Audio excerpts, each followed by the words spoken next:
Well, let's go to Cransmontana. Let's go outside Le Constellation Bar. Let's bring back Olivia Bizot, our correspondent there. Olivia, good to have you on the programme today. You've been reporting outside throughout the day and yesterday as well. Just tell us what it's like, the atmosphere, the people you're talking to, the latest too on the investigation.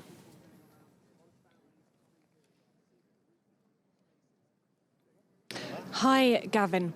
Well, the atmosphere, as you can imagine, is incredibly somber here. I'm standing just a few hundred metres outside the Constellation Bar where the fire took place. I'm near a mourning site where people have been gathering all afternoon to pay their respects for those who were killed and to support the families who are still searching for the missing and who are still waiting to hear information about what happened to their loved ones. Now, this afternoon, I've had some absolutely tragic stories. I've spoken to people who've lost their friends, who've lost their cousins, who've lost their children.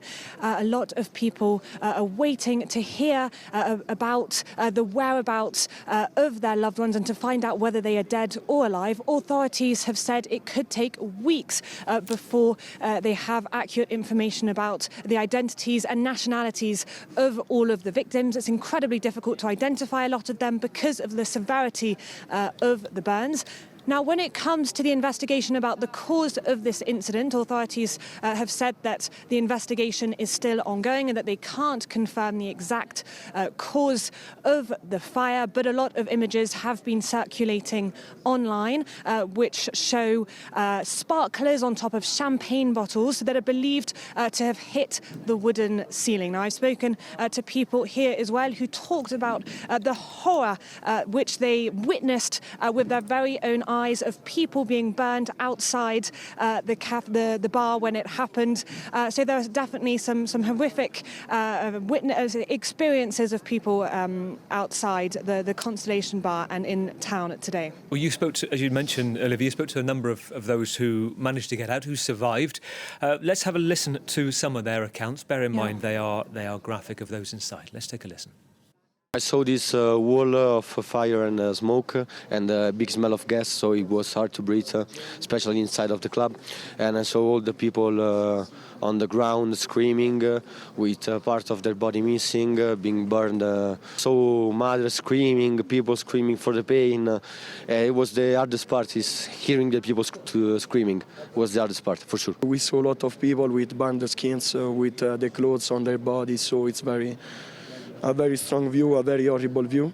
I feel lucky, but there is also a horrible sensation for the things that I view.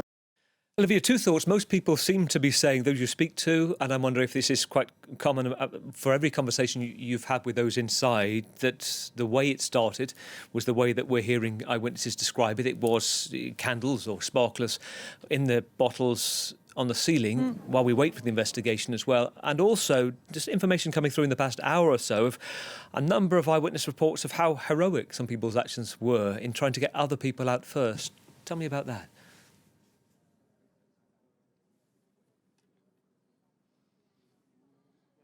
Yes, well, that's right. Images have been coming through that show the horrific scenes, that show those sparklers as well, that likely set the whole building on fire. Those two Italian young men that we heard about that we heard from just a few instants ago. Those are the two of the men that we interviewed here, and their testimonies are really horrific, and they're just some of the many people who were there to witness the scenes. The Italian foreign minister was here as well to pay his respects, and when asked about those sparklers, he said that obviously something went wrong, because there are lots of questions being asked about the fire regulation in the building, about the amount of underage people drinking as well. So there are lots of questions being asked, but authorities have said that the investigation is ongoing and nothing has been confirmed for now. Tell us about your time there as well, Olivia. We're waiting in a moment for the press conference. We're going to hear from those who are being treated inside the main burns unit at the Sion Hospital close by, which is the capital of the region as well, in the south of Switzerland. But the conversations of those survivors, you talked a little bit about how they got out, and a bit more about who was in there at the time. We hear stories about how there's so many young people there, but there are two floors, is that right? The upstairs, downstairs, or do we know how many people were in the nightclub down below? Exactly, there were 2 floors, and the bottom floor is where a lot of people were trapped. We're seeing images starting to circulate on social media that show the tiny staircase where a lot of people struggled to escape from.